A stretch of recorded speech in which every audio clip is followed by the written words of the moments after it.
Добра вечер, почитувани гледачи. Јас сум Драган Милосављевиќ, а вие следите емисијата Заспи ако можеш, прва во оваа работна недела.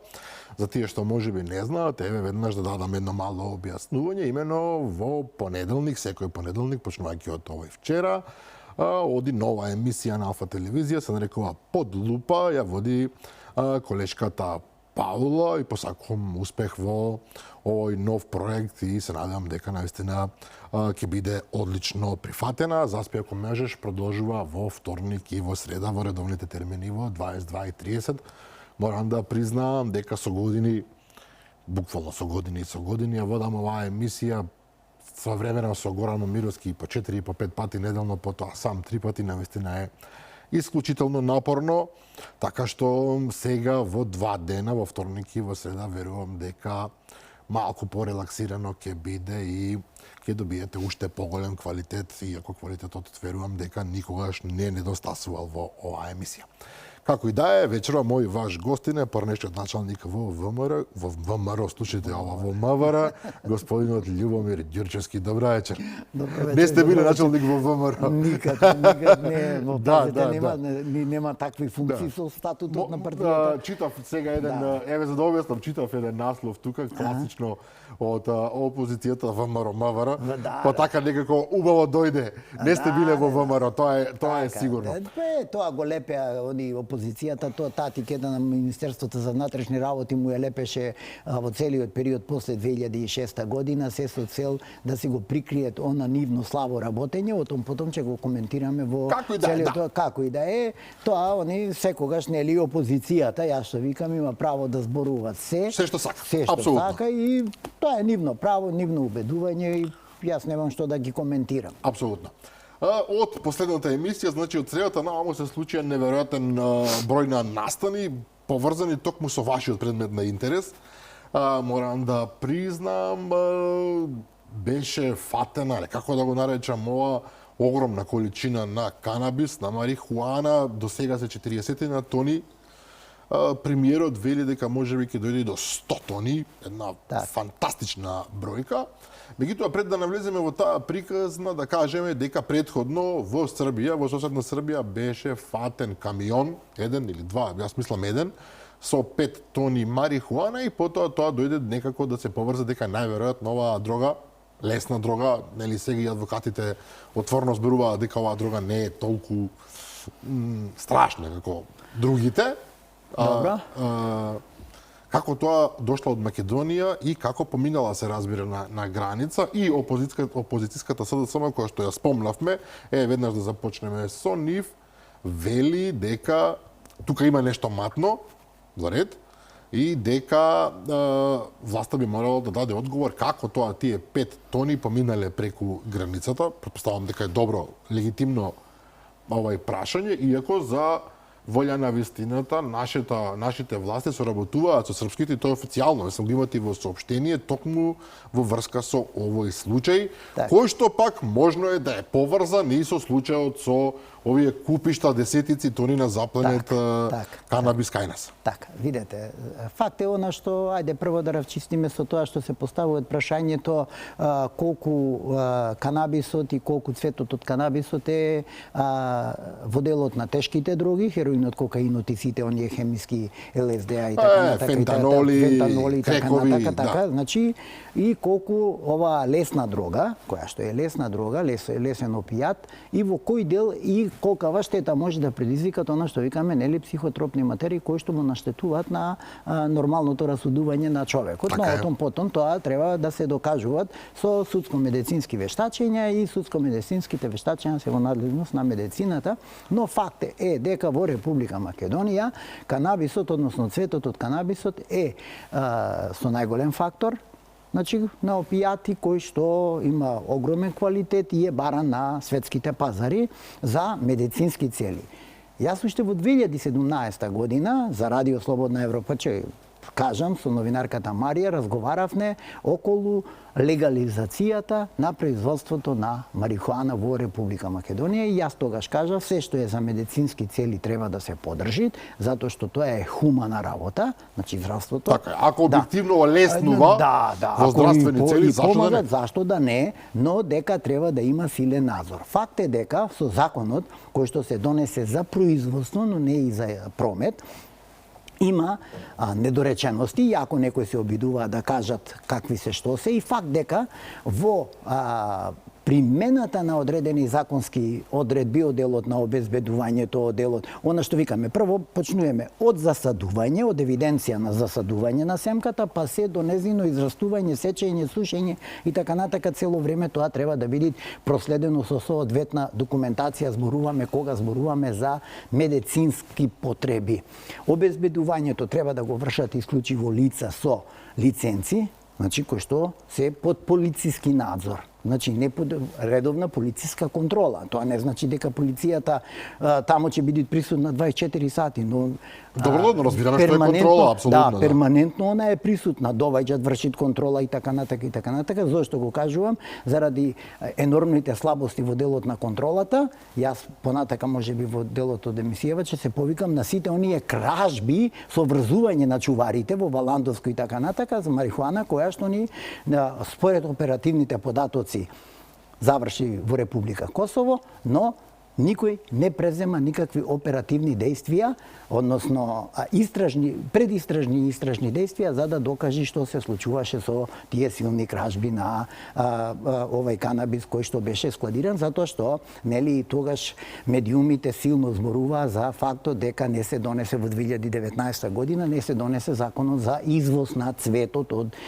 марихуаната, што само по себе, нели, кога вие имате вишак на производ, хиперпродукција на некој производ, факт е дека тогаш црниот пазар си го прави своето и шверцот го мотивира шверцот за сторување на сите оние кривични дела односно тоа кривично дело предвидено во членот 215, нели, недозволена трговија со наркотични средства, по други прокурзори и така натака и така натака. Да се вратиме сега на делот од прашањето поврзано со тоа како излегле од Република Македонија. Значи вака, во еден шлепер, јас и цигари имам фајчано, значи цели шлепери, во праксата, во службата, влегуваат 1000 бокса, 1000 пакети, тоа така се викат, 1000 бокса, 1000 пакети цигари. Во джамбо приколка влегуваат 1100. Овие пакети, во кои што ја складирале, ова друга, барем колку што можевме да видиме овај цвет, се точно пакети кои што одговараат на големината на пакетите во кои што се пакуваат 50 штеки цигари. Добро. Значи, за тие, како тежина, немаат многу. Делот на цигарите повеќе тежат и затоа што она некој се обидуваше да каже дека со коњи ги изнесувале или преку граница на илегални гранични премини, не држи затоа што вие на товар можете да ставите максимум 8 пакети. Значи толку сме фајчале ние товарени. Толку може животното. Толку е капацитетот е тој. Така да не се лажиме. Факт е дека церемонијал мајсторите на шверцот и на корупцијата на царината нас ни се раѓаат и ни продуцираат и ни регрутираат одреден број, не сите цариници, одреден број на цариници точно за вршење на тие валкани работи, но кога? На почетокот, во периодот на ембаргото на Југославија. Зборувате во 90-тите години, 90-тите години. Тога се, јас зашто викам церемонијал мајсторите на начинот на корупцијата во царината, барајте ја тамо. Значи, точно заради тоа го кажуваме. Сега викаме како може возило да излези на граница. Значи, добро, некој ќе рече има тамо камери, има контрола. Дозволете. Значи, ние сме наидувале во уписникот на влез и излез на моторни возила воопшто да не биде забележано излегување на возило. Во заедничко содејство на полиција и на царина, на граничниот премин. Значи, сме наоѓале во смена по 5, по 10 сум наоѓал. Излегол воздух, го нема возилото. И тоа возило се чекат на истата смена да се вратит назад. Затоа што ни на другата страна не се евидентират. Понатака, викам има камери, да, ама има и метли. Што значи тоа? Тоа значи дека ќе дигнам камерата и ќе снимат орлите кај што летаат. Ме разбирате, во тие 2 минути. Ние имаме најсовремени скенери. Но истрагата треба да ги провери во кој момент биле исклучени, што биле исклучени, дали. Но истото важи и за на другата страна. Се разбира. Значи не може да поминит во Македонија а да бидите евидентирано на српска граница како. Значи да не се лажиме. Тоа е еден систем на коруптивни елементи во царинската управа. Вие знаете, па некој мене да ме убедуват, па еве јас чисто овде, еве до целата македонска јавност. Наш автобус 100 пати излезе со фалсификувана лиценца, одеше во Бугарија, во Турција, нели европски земји. Ако не се запалеше ние и денеска не може ништо, ќе си продолжиш. Ќе си продолжеше, немаше да знаеме дека има фалсификувана лиценца. Да не се лажиме. Значи секаде митото и корупцијата на граничните премини во границите е до таа мера расширено да едноставно вие ако сакате тоа да го смените како власт, треба да направите генерален ремонт. А генерален ремонт е замена на цел мотор. Вие можете да донесете најдобриот директор да го поставите, најчесниот човек во државава да го поставите, но тој не е присутен на граничен премин, не е на лице место. И особено не може да 24 часа да биде таму. Ама не и да е 24 часа може да биде на еден граничен премин. Така е. Он работи по информации што ќе ги добиет од раководителите на смена на било кој граничен премин. Раководителите на смена со своите екипи точно се знаат која смена со кого соработуваат, кој од организираните криминални групи ја финансира додатно и да. Значи тоа све си е определено, точно се знаат. Кога, во колку сатот ќе дојдете на граница, веднаш да помините, значи се знае точно. Зошто не одам на смената на Драган, него одам на смената на Ѓурчевски? Затоа што Ѓурчевски мене ми гарантирал, затоа што Ѓурчевски за тоа бил награден. Возилото да помини, да не бидете евидентирано, но обврска на Ѓурчевски е да се договорите со другата страна. Ова е еден систем кој што навистина за да се смени треба навистина жесток ремонт. Не само жесток ремонт. Јас сум кажал, јас би тргнал цариник на граница, полицаец на граница, старешина на граница, не може да биде подолго од 2 години. Тоа е американскиот систем. Едноставно, човек, ако не се го смените, ќе влезе во приказната сакал неќел. Влегуваат. Морате вие тоа многу ефикасно да го работите и брзо да го работите, да ги менјате. Ние, пазете, ние имаме Дирекција за интегрално гранично управување. Фитопатолог. Имаме постојано на граница. Каде бил тој фитопатолог? Значи, тоа е негова работа. Билкарство. Затоа ова што се смета билкарство. Нели така? Јасно. Значи, имаме таму од државен пазарен инспекторат, имаме од царина, имаме од полиција, имаме од сите структури. Каде биле? Се е тоа еден систем до таа мера искорумпиран, јас што викам, значи, без силен надзор, зашто реков, на 2 години сите би ги менјал, би ги повлекувал во централа и би праќал нови таму, и би ги повлекувал, би ги ротирал, би ги распоредувал по други служби, по други. Зато викаме, тоа се владини функционери.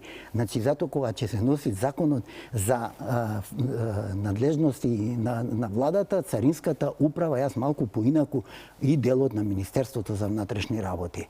Ме разбирате? Макар че му платам и одвоен живот, но на 2 години ќе ги ротирам. Особено раководители на смена, особено дежурни тамо. Значи сето она што едноставно да ги спречите да им проработи рачето, најпросто кажам. Па пазете, он додека влезит во шеми, додека криминалциве се усогласат со него, додека го најдат 2 години, 2 години летнале, ме разбирате? Има логика. Значи, морате вие силно да мавните во равчистување на криминалот и корупција. Но тука и мора некои луѓе кои што се толку многу огрезли, што викаат црвите во криминал, да лежат затворени. Она што некој го искусил. Јас сум враќал цели шлепери, знаете, имаше еден момент кога се шверцуваат цигари, че пресечат се радата во меѓу просторите и доаѓаат и ти викат: "Слушај, овде ми е украден еден бокс цигари, ама купецот на другата страна не ми е примат робата, морам да ја вратам назад." Ама пазете, акцизната стока оди со пратња на полиција и на царина преку граница, а се враќат без пратња, мајката. Каде ќе се вратит на бит пазар? Значи, јас сум ги враќал, ќе се вратит, ама ќе се вратит со пратња на полиција и на царина и ќе оди до таде од кај што е товарен. Во магазинот кај што е товарен, таму ќе го истовариш.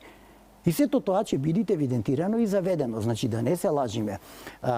Работењето и честноста на структурите во работењето на полицијата и полициските и царинските службеници е и tekako, но за тоа треба да бидат соодветно и финансиски наградени и мотивирани. Потполно се согласуваме за ова. Пазете. Ние се бориме, полицијата, финансиската полиција, царината, се бориме со милиони евра материјална штета која што се предизвикуваат на буџетот. Ме разбирате? И сега вие влегувате, еве еден обичен инспектор од финансиска полиција, влегуваат во фирма да докажат даночно затајување 2 милиони евра. А тој зема плата помала од 40.000 денари. Тој е предмет на подмитување одма што му нудат. При одма што му нудат тоа. Зошто? Затоа што ти како држава не си ги заштитил тие служби. Истото важи и за инспекциите во управа за јавни приходи, во државниот пазарен инспекторат и така натака и така натака. Јасна е оваа работа. Јасна е работава. Но јас пак морам ова да го кажам. Церемонијал мајстори на шверцот со акцизна стока и шверцот со дроги се политичките елити врзани за, односно криминалните структури врзани за политичките елити на СДС. Јас тоа со еден куп докази чим го докажам, и со поплавата на ЕЦД-ата во Царина 97 година, и со заплената на цели цистерни кои што стоеа за време и со кршење на ембаргото за време на војните во Југославија. Тоа што познато. Значи, и затоа е чудно што можеби токму СДС само прашува за. Ама пазете, кој прашуваат? Држете го крадецот, сама јас сум крадецот. И сега тој е церемонијал мајсторите нивни кои што ги регрутира и ги распоредува раководители на смени на граница затоа што се сменети, па сега они кажуваат како поминала. Не бе пријател, кој ги дигаше камерите? Кој го исклучуваше скенерот? Значи истрагата треба тука да мавне, за да ја расчистиме тој дел. Јас се надевам дека ќе биде расчистена, меѓутоа во меѓувреме. Значи затоа викам праксата. Праксата е најбитното нешто.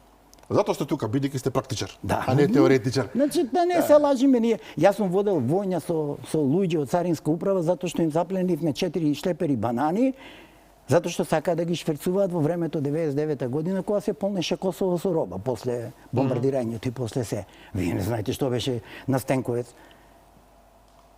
И тогаш кој? Значи, се уште новата влада немаше воспоставено своји служби. Да не се лажиме. Церемонијал мајсторите се тие. Како викаме, кој ги создаде кипарските пари? Ако се враќаме назад, можеме да потрошиме 10 емисии на ова, апсолутно согласувам. Но во меѓувреме 40 не сакам да зборуваат да го постават. Добро да се објасни, ништо повеќе. Има шверци, има корупција, готово, крај. Елементите се таму. Меѓутоа во меѓувреме влезе полицијата и обвинителството во неколку фирми. Тука во Охис беше, нели? Во Струмица запленети се навистина енормна количина на марихуана и се разбира многумина сега се прашуваат што понатаму. Премиерот вели можеби до 100 тони ќе дојдеме, тоа го кажавме, навистина фрапантна бројка, тоа и во пари е сериозни пари. Милионски суми пари. Сега во овој момент сме во ситуација условно во лимбо едно, како јавност зборувам. Веројатно полицијата и обвинителството знаат кај се и што се во целата приказна. Меѓутоа премиерот излегува отворено зборува дека ова е само почеток, ова е практично врвот на ледениот брег. Во еден од неговите изјави рече ова ќе биде страшно да се слуша, мачно да се слуша, затоа што ќе дојдеме до неверојатни информации. Во меѓувреме од власта повикуваат, односно повикуваат јавното обвинителство практично да провери дали тие го нарекуваат кланот, фамилијата Заеви, Венко Филипче, лидерот на опозицијата, имаат замешано прсти во оваа работа. Факт е дека во времето на Зоран Заев започна целата приказна со медицинскиот канабис и факт е дека од тогаш времето постојано се зборува дека Ајде да видиме конкретни. Јас, а и други експерти, најмалку во 10 емисии години наназад, откако одат оние силни престрелки на клановите Барон, Грчец, Рачиново, сум го спомнувал како појава на трет клан, уште од падот на командирот на полициска станица Прилеп, деја кога него информираше Оливер Спасовски дека водите истрага.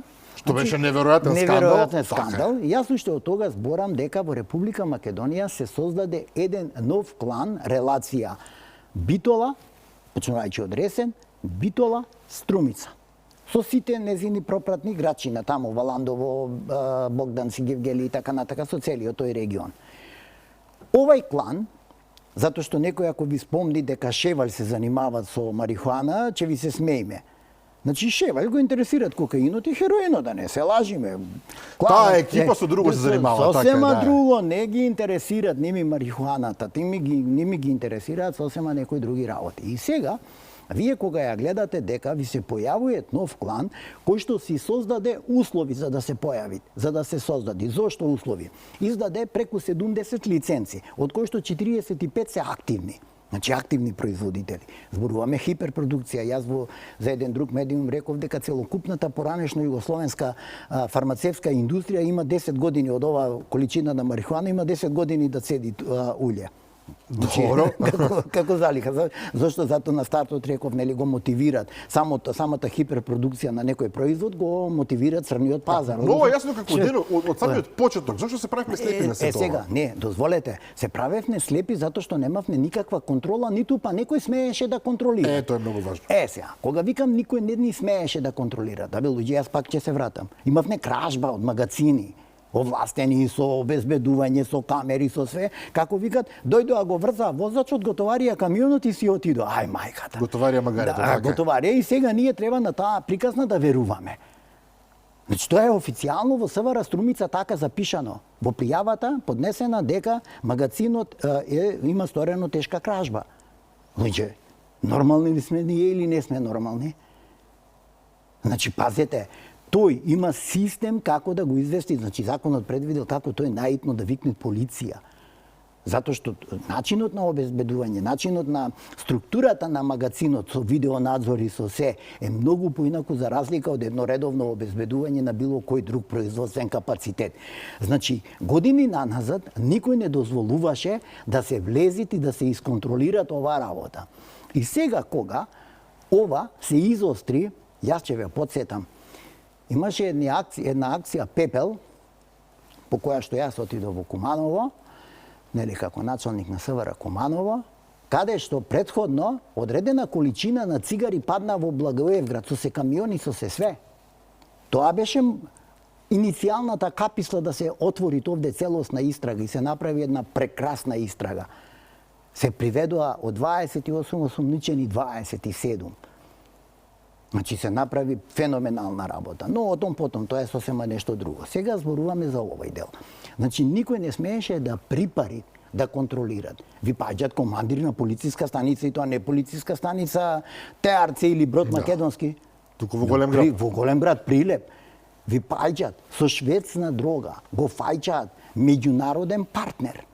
Деја го фаќа. Зборуваме за Деја, тоа е Американската агенција за борба против наркотици. И вие се правите на луд. Вие како власт издавате 215 пасоши на наркодилери. И сега вие сте тие кои што кажувате како излезе дрогата. Па вие им дадовте пасоши, бе, ало. Зошто не го прашате Оливер Спасовски? Но дали Оливер Спасовски веројатно во оваа приказна се насетува, еве нема да речеме, меѓутоа еден министер зборува премиерот со подзаконски акт. Да, така. Значи врши упад во законодавството. Не може со подзаконски акт вие да ставите вон сила закон. Бидејќи подзаконскиот акт е по-ниско природно. Во хиерархијата на законите. Но се можело. Се можело. Да, се можело, знаете што? Па се можело кога вие создадовте прво на старт, значи пред да дојдете на власт, прво создадовте противуставна категорија. Јавните обвинители тоа го кажуваат, специјалното јавно обвинителство. Ќе дојдеме до Да, тоа, ќе дојдеме. Значи, се целокупното ваша инсталација како влада е криминогена, со избори, ако сакате, на председателот на собрание, каде што нема записник и така натака. Значи, се на криминоген начин, се со една единствена цел – рушење на уставниот поредок на Република Македонија. А вие сосема судите некои стоти лица кои што немаат врска со тероризам и им успеа, мора да се призна. Им успеа, да. Дали медицинскава марихуана? Сега, дозволи, само ова морам да го кажам. Се додека тие, сите, кои што насилно го срушија уставниот поредок на Република Македонија и го променија името, не се најдат на обвинителна клупа. Џабе везиме. Џабе везиме. Џабе зборуваме. Тие сите треба ден поскоро да се најдат на обвинителна клупа и да одговараат. Како вршеле притисок, што апселе, како апселе, зашто донеле закон за амнестија, зашто донеле... Значи, тоа се еден куп прашања на кои што треба да се даде одговор. И за катарза на општеството, ако сакаме. Ако сакаме, ако сакаме напред. Истото овде. Јас се согласувам со премиерот. Сите производители треба од корен да се претресат, но со една законита истрага, водена од јавно обвинителство, полиција, фармацевската инспекција. Дефинитивно се согласуваме дека Значи, не треба да биде каубојски. Не треба. Со каубојски видовме како функционира. Видовме, така. Значи треба една законита истрага и во сите фирми, можеби ќе надминети 100 тони. Можеби ќе надминети 100 тони. Ново што го зборуваат еве пратеници од ВМРО, ДПМН и други аналитичари. Дефинитивно велат дека медицинскијата марихуана, всушност медицинскиот канабис, како и да го наречеме, Така. всушност била параван за нелегална трговија со дрога.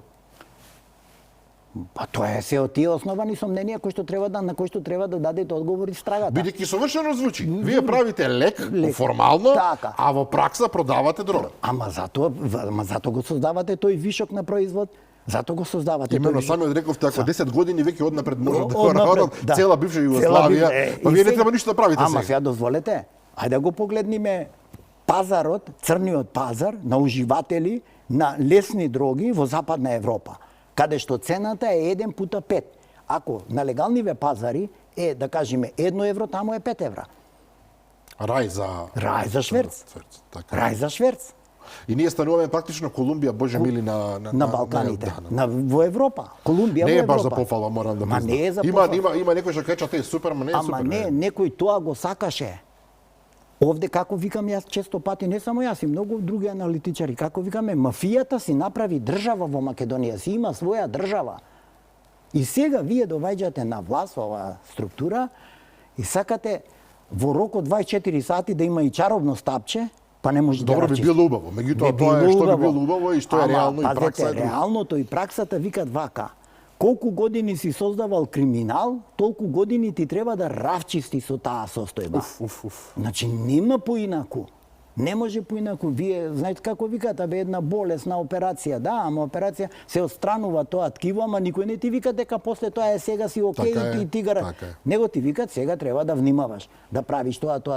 Па ти пазите, кажете ми една област каде што не треба од корен реформи. Сакате образование, сакате здравство, која сакате? Можеме да броиме до Можеме да недоглед. броиме до недоглед. Но господине Ѓурчевски, се јави лицето парнишниот премиер Зоран Заев, се јави од некаде со свое видување на работите. Так. Вели дека ќе поднесе тужба, вели дека му е смачено да го обвинуваат за се и се што немал згради во Дубај, са тоа нема врска со ова со Канамисов. Меѓутоа немам јас ништо со тоа и така натаму, sada само како партија прично е гласна, рековме, во целата приказна, бараат правда, всушност. Ама, пазете, барањето правда, они ќе бидат силни се до моментот додека се борат да го заштитат украденото. Нивната цел, крајната нивна цел е целата оваа работа да престане. И затоа се врши тој политички притисок. А со овој политички притисок, што они го кажуваат, ние ќе тужиме, ние бараме тоа, ние не сме виновни, кој, што, како, а целиот период го зборуваме во нивното време. Јас зошто викам, каде ни се реколтите 2019, 2020, 2021, 2022. 7 години на нас. 7 години на каде се тие реколти? Со ова производство, то се Господ знае Ама, па затоа викам, ама и Господ знае колку милиони евра се направени црни пари. Црни пари. Ние како викаме, од каде тие златни визи? Но, таа господа која што сака да докаже невиност, има начин, ете, нека тужат, нека онадат, нека поведат постапки пред суд и нека докажат. Ајде да речите уште една А работа. ние како држава, јавното обвинителство и истражните органи кои што се ангажирани во конкретниот случај се должни да обезбедат доволно, затоа викаме, правна постапка. Докази, така е. Да обезбедат доволно докази дека дејствијата сторени од почеток на производство, значи од засадување на семката, вадење, растење, така негување, кастрење, кроење, сечење, се што треба да има соодветна документација. Бурум бе брат, дајте соодветна документација да видиме што е, каде и на кој пазар завршила. Ако е во магазин, да видиме. И тоа што е неквалитетот што треба да се уништи, да се запали, тој се уништуваат под надзор. на државата. Ама кај нас го затвориле чуварот. Јасно ми е се, го заробиле, го зврзале чуварот. Го врзале чуварот. Само една работа да ме речистиме со ДЕА. Бидејќи СДСМ ја спомнува и ДЕА. Вели да, еве излеа се работуваат нашите со ДЕА, мислам тоа е добро. Во принцип, најдобро. Иако ова беше поставено како некаква критика, кој што јас успеав да го сватам. ДЕА, која што е најсилната агенција веројатно за борба против овој вид на криминал, знае што се случува во Македонија, затоа и правеше упади срамни, морам да кажам, затоа што нашата полиција беше практично држана во темница. Ај, само секунда. Сте слушнале поим контролиран транспорт. Добро. Значи, каналите, да кажеме, еве, тргнало од Истанбул, хероин или од Македонија тргнало, странските партнери ја добиваат оперативната информација и викаат ова ќе го пропуштаат сите граници до моментот додека не дојдеме до главниот дистрибутер во Холандија. Кај што треба да го апсиме, добро. Кај што треба да апсиме, затоа викаме контролиран транспорт. Сега некого го боли, па затоа ДЕА ја спомнуваат во негативна конотација, некого го боли затоа што ДЕА ќе се наврати наназад и има податоци. Како стигнувале на холандски пазар, како стигнувала на германски пазар, како стигнувала години наназад. Јас не случајно ги спомнав сите овие реколти. Но политички ова не е многу мудро, сакам да кажам. Ама не е мудро политички, но тие, пазете, они, што е нивната цел? Бугари во устав. Бугари во устав, тоа е нивната цел. Зошто? Затоа што некој им гарантира дека така ќе се заштитат од прогон од криминалот. Засторениот криминал. Не, ама јас се сомневам, него тоа е некој што им ветуваат на ними. Вие пазете, ја зошто реков, ако сакаме катарза, ако сакаме целосна реформа на системот, ние мора прво тие да ги седниме на обвинителна клупа, но потом, мислам, не можеме странските партнери, од кај сакат, нека се, ако сакат и марсовци, нека се, да ги обвинуваме за некаква колаборација со било кои структури. Значи, тие, иако влегле, иако превзеле некои одредени действија, тие одределе со многу повисока крајна цел. Затоа што европските пазари, црните пазари се незаситни со овие лесни дроги. Природно. Затоа што десетици милиони луѓе, тоа е реалноста. Ама не само десетици милиони, него таму веќе во Холандија е легално. Вие гледате, таму се збори за легална продажба. Да, може да влезеш во продавница за тоа и да си купиш. Тие во тој дел не ни водат евиденција на уживатели на лесните дроги. Ме разбирате? Ние водиме до моментот се излечи готово, се бричи, затоа што не смееме ние со промените на законот за полиција, многу евиденции нас ни беа одземени.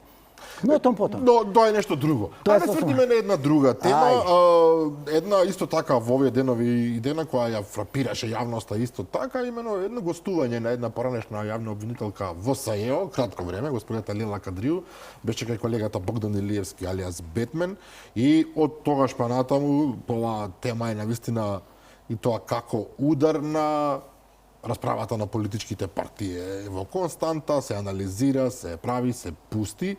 Меѓутоа, господата го кажа, оно исто така што, исто како и со канабисот е општо познато, ми се чини. И многу аналитичари што го коментирале. Да. Но она потврдуваат со факти. Од внатре. Тоа е многу битно, бидејќи инсайдерска. Така, практичарот. Кога некој кажува вака се случи, да точно е, а не кажал Драган мислел. Да. Нема мислење.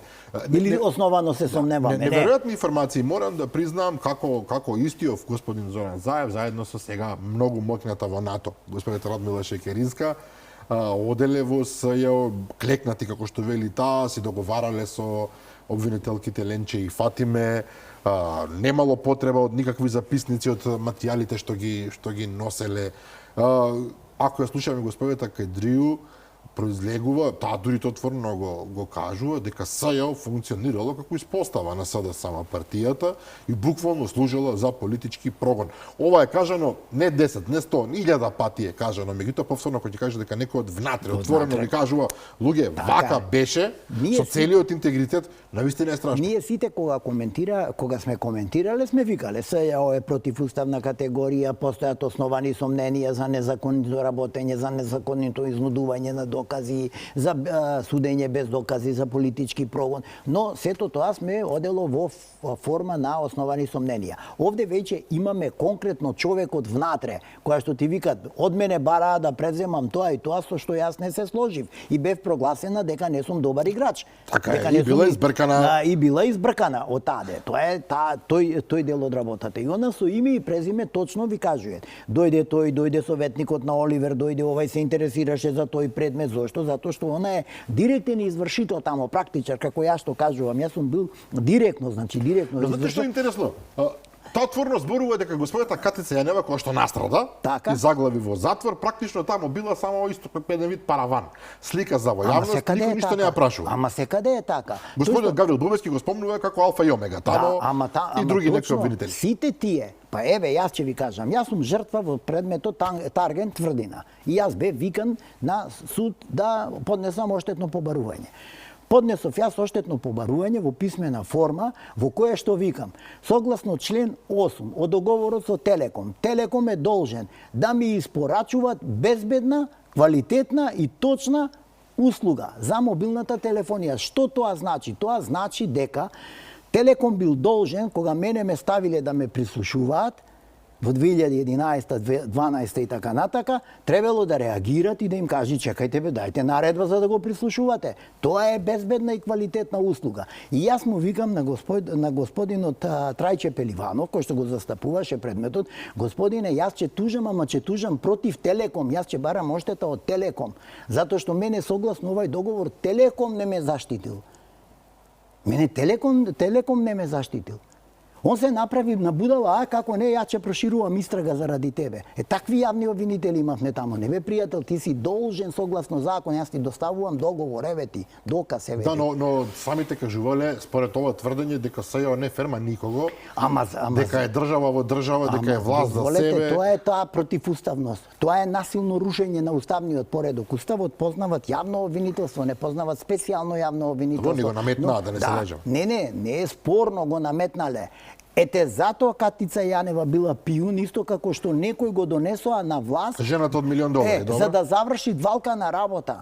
И сега они додека тој кој што им ја заврши валканата работа им требат, они уште ќе го штитат, нема да ни го дадат да го гониме за велепредавство, за потпишување на капитулација и така натака. Но кога нема да им требат, кога ќе одлучат да го пуштат низ вода, тоа е тоа. Тоа е тоа, да не се лажиме, они се потполно свесни, па кој кодош кој слуга на странска разузнавачка служба не завршил со куршум во глава? Значи, јас тоа... Абе, очевидци сме, да не се лажиме, или некој што ќе им посметат на странските разузнавачки служби. Па зашто ни се случуваат атентат на политичките елити? Бајчи атентати ни се случуваат по светов и гледам некој денеска тамо се собрале че дебатираат за атентатот на Киро Глигоров. Ајде дебатирајте како експерти. Не, евоцирајте спомени. Зошто таа структура беше раководна во тој период. Примерно Павле Транов беше подсекретар тогаш, ме разбирате? Таа приказна остана така жал. Остана жал. Но повторно се враќам на СЈО. Катица Јанева настрада заради случај кај што беше инфлагранти фатена, меѓутоа на другите обвинители од тоа друштво, кои што очигледно знаеле во што влегле и кои што очигледно, така личи еве, биле вистинските изведувачи на работите, ништо не им недостасува, напротив, тие и натаму парадираат во јавноста и натаму имаат сериозни функции. Ајде да видиме кој им беше главната, јас што викам, главниот курир во пренесување на се и држање на под контрола и на Катица и на сите. Ден Боки 13-ка. Прилично интересна фигура, да. Како теза. Кој што сега интересно ги вади вака на површина, ги вади на површина, сите отворено и така натака. Зошто? Затоа што е директен учесник, како што викаме практичар, директен учесник, како јас што сум бил во Да, но неговото реноме е такво што вие може да речете, па добро, ајде, измислимо. Ама господата Кадрио е нешто друго. Ама зато го носиш, зато носиш такви луѓе. Од типот на Катица Јанева. Па тој мора да признам интелигентно смислено, господин Ѓурѓевски. Интелигентно смислено, па. Значи вие наоѓате луѓе кои што се неспособни во основа или сомнителни во морал или криминогени и од нив барате да завршат работите и ја вршат. Човек со интегритет ова нема да го направи. Лесно подмитливи, па еве земете. А пари летале, фала Богу, летале многу пари, еве земете, а госпоѓата Лејла Кадриу што викат? Мене ми беше нудено тоа, јас не прифатив, се повлеков, односно ме избрка. Зошто? Затоа што не сакав да постапувам по наредба. И не си тимски играч. Виделе, не си тимски играч, значи ти не си од оваа екипа, ти имаш мозок и размислуваш човечки. Штом размислуваш самостално, ти не си дел од екипата. Иако постои еден обид и оваа госпоѓа да биде прилично девалвирана, медиумски во смисол таа не е релевантна, таа е вака. Јас се заслушав секакви разговори за неа. Ама сите и Херулахи и сите. Па вие гледајте што речи сите се мрднати, се извинам на речникот. Луѓе со сомнителни околности, луѓе со ментални слабости, Ама видете што му направија на Панчевски, на судијата од Кривичен, председателот на Кривичен. Абе, луѓе, тоа се отиде да се уништува човечки, односно професионалци. И со да правилна медиумска подкрепа и аналитичарско-експертска, вие може да направите и од Исус чудовиште. Чудовиште, да. Тоа е неверојатно. И сега вие, ама пазете, они имаат толку многу платеници, јас вака викам, вие земете го, целиот невладин сектор беше ставен во нивна спрега. Целиот. Ајде, во најголем дел. Во најголем дел. Оној што беше способен да влијае. Да влијае, така. Ајде да бидеме бараме политичка коректност, да. Коректност. Ме разбираш? И сега ти мене, кога ќе ми дојдит некој да ми градит јавно мислење, а зел 1,5 милион евра од UNDP. И тој ми градит мене јавно мислење. И сега како ќе ме убеди тој мене, јас него го гледам. Но мора да признаете, господин Ѓучевски, дека тој систем фантастично координирано функционира. Ама јас на него, знаете што гледам? Вреќа со долари.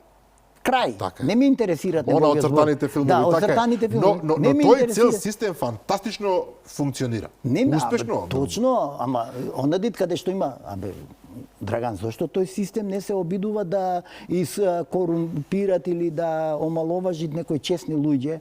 Но тој си наоѓа тврда подлога, се знае точно од која структура се регрутираат убици, од која структура се регрутираат терористи, од која структура се регрутираат сторители на финансиски кривични дела, од која структура се регрутираат Но некој паметен тоа знае да го прави, се тоа ми е зборот. Ама јасно, ама пазете, па врз зазнавачките служби ништо не е случајно, да не се лажиме. Да не се лажиме. Ништо не е случајно. За жал е така. И сега доаѓаме до веќе сме близко до крајот на емисијата, Не може ти, Господ, продолжиме. Да, на еден многу важен момент, имено владата го утврди предлог законот за Советот на јавни обвинители на денешна седница, тоа ќе оди понатаму во собрание и така натаму, меѓутоа се прават големи промени со овој предлог закон, многу важен, затоа што Советот на јавни обвинители е многу важна инстанца. И ово кажувам токму заради случајовите што ги зборувавме претходно, оваа моќ која што е контролната функција во јавното обвинителство, затоа што јавното имаме луѓе кои што очигледно се и тоа како делегитимирани во јавноста поради X работи, а се уште се на тоа како важни функции и гледаме како го држат целиот јавно обвинителски систем во своја практично контрола. Да. Пазете, значи целта на овој закон е точно да се дади, да се знае, да се држи до роковите во постапките. Нешто што го немаше кај нас. Ако викаме истрагата трај 3+3 месеци, во рок од 6 месеци, значи тоа е максимум, мора да има обвинителен акт. Не може предметот да стои во фиока 2 години, 5 години да фаќат прашина. Значи не може. Или не може ама стоеле, господин Не, знам. Ако нема докази, јавниот обвинител треба да донеси јавно обвинителско решение во кое што ќе констатира дека нема докази за стореното кривично дело или нема елементи на кривично дело што се гони по службена должност и да си го извести странката да си тужи приватно. Значи, тука зборуваме за законитост. Ние, во моментот во јавното обвинителство, имаме таква раскалашеност, и тоа да равчистиме, нека сите обвинители. Ова се подразбира. Никој никогаш не осудува како онаа глупост кога целиот народ се осудува. Не. Зборуваме за една структура за една структура која што е политички блиска до одредена структура и одработува сценарио да го задржи украденото. Зошто викам украденото? Госпоѓата Лејла Кадрију некни многу убаво го кажа тоа. Дајте да видиме наградите исплаќани. Милиони. Хајрулахи, јавниот обвинител, го разрешија, го сменија, го сатанизира, точно за тоа што се залагаше да се води постапка за исплатените награди во специјалното јавно обвинителство. Околу 4 милиони евра. Околу 4 милиони евра.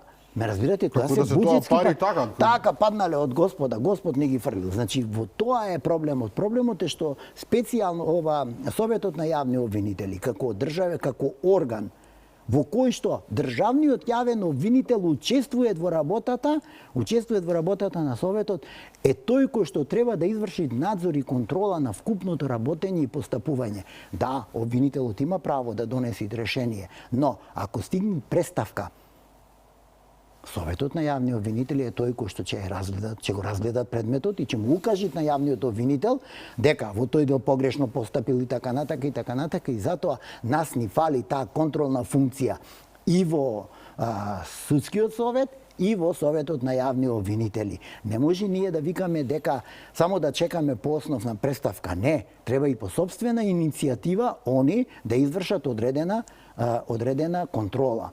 Например, во судскиот совет вие имате суди од управен суд, од управните судови, имате од кривичните судови, имате од прекршочните судови, имате од апелација, имате од вишиот суд.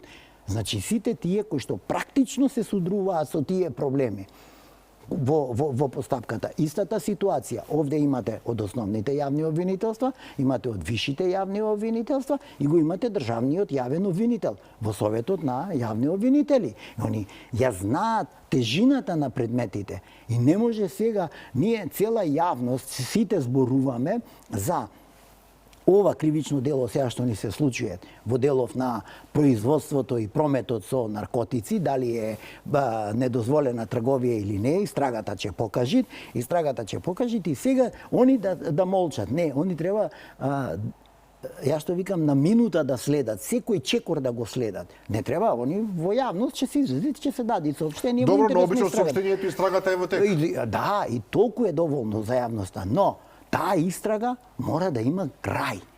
Мора да биде експедитивна. Не може таа да... Во овој Совет на јавни обвинители ќе може да поднесе иницијатива за разрешување на државниот обвинител. Така. Што е важно. Така. Тоа го зборуваме токму сега во ситуација кога ние доправа треба да избереме нов државен. Не, видете, затоа што ние се судривме во праксата, некој кога се донесе законот за јавни обвинители пред 6-7 години, знаете дека се донесе наврат на нос, насилно. Како и многу други работи. Како и многу други работи. И тогаш се одзеде моќта на санкционирање, односно разрешување за непрофесионалност или за немање соодветни резултати во работењето. Што е тешка глупост. Најтешка глупост. Остана само начин на разрешување на државниот јавен обвинител само доколку сторит кривично дело или умрит. Друго немаше начин да се разреши. Не.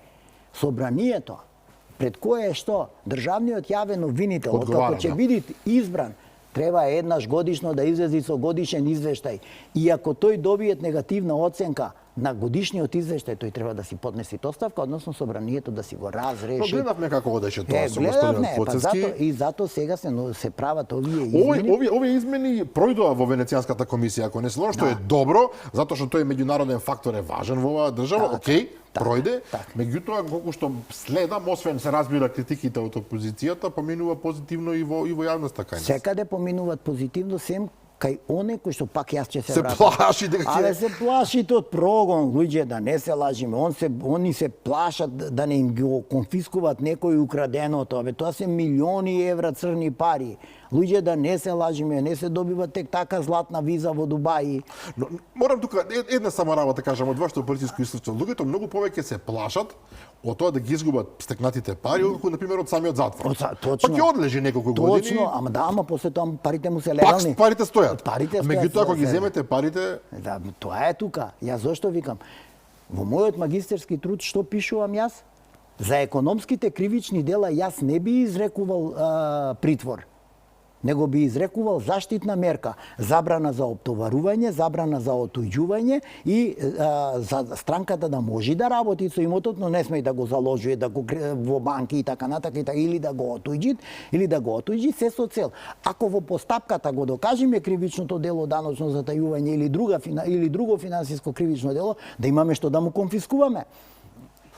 Тоа е проблемот кај нас. Ние се гледавме на случаи кај нас кај што луѓе нешто одлежаа затвор вамо тамо, меѓутоа парите останаа и сега ги гледате како грофуваат наоколу. Ама точно тоа, ама пазете. Еве сега ајде да го земиме последно на двојно кривично дело, тешко кривично дело, што јас многу поинаку би го гледал, со увозот на канцерогениот мазут, каде што беше нападнато здравјето на луѓето. На цела држава? На цела држава, на територија на цела држава. Така, они положија гаранција од 2 милиони евра, човекот си е на слобода, бизнисот си течи, работите си течат, ме разбираш? Никој не знаеме, огромен дел од тие средства ќе се испумпаат надвор од Република Македонија, јас тоа го тврдам. И потоа готово. И потоа Никој нити во затвор, ниту ништо, ќе му остане притворот. Тој месец дена колку беше, не е ни битно колку беше во притвор, и тој пак утре, задутре, тој ќе ти кројт како олигарх, како човек со многу пари, ќе ти се мешат и ќе ти ја кројт политиката во државата, ќе ти учествуваат во донесување на закони. Се разбира, има моќ. Има моќ. И тога, еве, дојгаме до финалното прашање за вечерва, господин Ѓурчевски. Кога веќе е така, кога долги децении работите биле оставани да се таложат проблем врз проблем, кога имате таков една метастаза на корупција, почнавме со царината. Така. Додавме до обвинителите, до судството. Сегне. Трговијата со дроги, со оружје, што се не. Ние зборуваме за еден цел систем во систем, цела држава во држава, која што, јас не знам дали функционира совршено, меѓутоа секако квалитетно.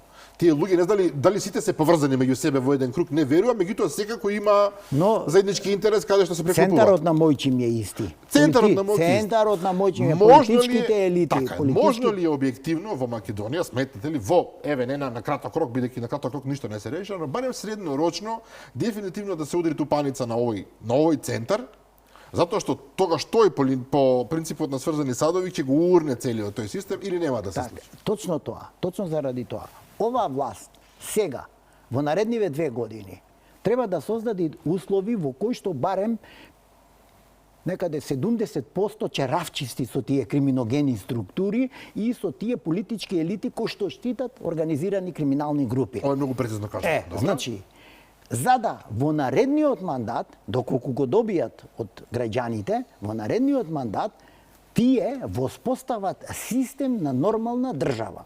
Значи нормална правна држава. Овде е фер да се каже дека Македонија не е нормална држава, тоа е реалноста. Тука е тоа, она што мене ме боли. Но во оваа структура, во најголемиот дел, не сите, и во оваа структура владеачка има некаде кај што шкрипат некои чошина, некои чошина кои што треба да се испеглат, и треба да се равчистит со тие чошина кои што прават штета, но јас верувам дека оваа структура има и капацитет, и знаење, значи сето ова да го постигне. И волја. Но викам, не преку ноќ, да не се лажиме, луѓе, не преку ноќ. Добро, отпорот? Отпорот е очекуван. Бидејќи во отпорот зборуваме политички структури из организирани криминални групи, криминалци исклучително богати луѓе, разузнавачи, странски разузнавачи. Ние не зборуваме се собрале 5 мина и правеле проблеми. Овде зборуваме за озбилна банда. Ние не зборуваме за оние што украле 10 кебапи или 30 кебапи. А лежат главно. Не, тие оставете. Но таа сериозна банда, ако така смеам да ја наречам, ќе се брани со сите средства. Ама тај сега се брани со сите средства. Значи тие не бираат средства како го напаѓаат премиерот и владата, дали бираат средства? Со све можно. Па пазете, они изнесоа чиста социјала на улица да се заканува дека ќе убиваат полицајци. Тажно беше да се гледат. Тажно беше да се гледат, ме разбираш? Значи, пазете, факт е дека и тоа прашање треба да се реши. Јас сум за да се реши, да им се овозможи да се описмена, да положат возачки, да се вклопат во системот. Но приоритет на сите приоритети е ова што го зборуваме сега. Тоа е клучето. Тоа е битното. Дека таа багра, ова политичкиве елити со организираните криминални групи, луѓе, оваа дрога, сега што се запленуваат марихуанава, ќе надмени вредност 200-300 милиони евра. Тоа се озбилни пари, да не се лажиме. Да не се лажиме, па тоа, они толку не вложија во капитални инвестиции од ниту еден буџет. Кажете ми, јас што викам, велопат и асфалт не фрлија, а не 200-300 милиони евра да вложат во некој капитален објект. Па гледајте, немаме Луна парк, живи срамотилоци се. Не само Луна парк, што све нема. Ама не, затоа викам, живи срамотилоци сме. Еден странец ќе дојди со дете, нема кај да го однеси детето во Скопје. Така е. Значи, има работа, но јас верувам во оваа власт, затоа што има и волја, и знаење, и мотив за да создадиме правна држава која што ќе функционира во наредниот период. Но тоа не може да се случи преку ноќ. Кај да пипните? Тој денеска нема со што да се брани, ти го вади синдикатот на улица. Ако не е синдикатот, социјални категории, ако не е некој трет. Па секогаш има незадоволни. Која е таа држава која што нема незадоволни? Ама тие може да ги купи со по 100 евра. За ними парите не се проблем. За тие политички елити, за тие криминогени структури, не се проблем парите да ангажираат платени демонстранти. Што го гледаме на терен. Можеме да очекуваме дефинитивно бурни времиња пред нас. Бурни Јас се надевам дека сте во право, се надевам дека дека целата работа ќе дојде до некој логичен крај со дефинитивен удар врз овие криминогени елементи. Јас само вака викам, што побрзо да добиеме чесен јавен обвинител, државен јавен обвинител, да се завршат реформи во јавното обвинителство, да државата преку тој орган единствен за откривање, процесирање и докажување на кривичните дела во постапката со сите истражни органи, значи сите полиција, управа за јавни приходи, сите царина, финансиска, значи да можат силно да мавнат на оваа криминогена структура во сите области како што мавна сега во производство на марихуана. И јас се согласувам, сите 45 активни производители треба да бидат подвргнати на законска контрола. Значи да не преадуцираме, да не значи согласно закон се да бидат претреснати. Ако си чист, никому ништо. Борам бе, пријател. Ако си чист, секоја чест, плати си ги даноците, обврските према државата, терен го бизнисот. Но ако не, ќе ти земам лиценцата, ќе те санкционирам, ќе ти конфискувам имот и така натака. Јас сум организирана држава, не сум играчка. Љубомир Ѓурчевски, како и секогаш феноменален, ви благодарам за гостувањето во Заспи ако можеш. Благодарам на поканата. Да, поштовани гледачи, тука завршува и ова издание на Заспи ако можеш. Наистина, јас сум пообично импресиониран од господинот Ѓурчевски. Верувам дека и ви останавте задоволни. Утре во 15 часот се разбира и репризното издание на оваа емисија. Јас ви се кажувам нова седба со мене и со нови гости утре вечер во 22:30. До тогаш пријатно.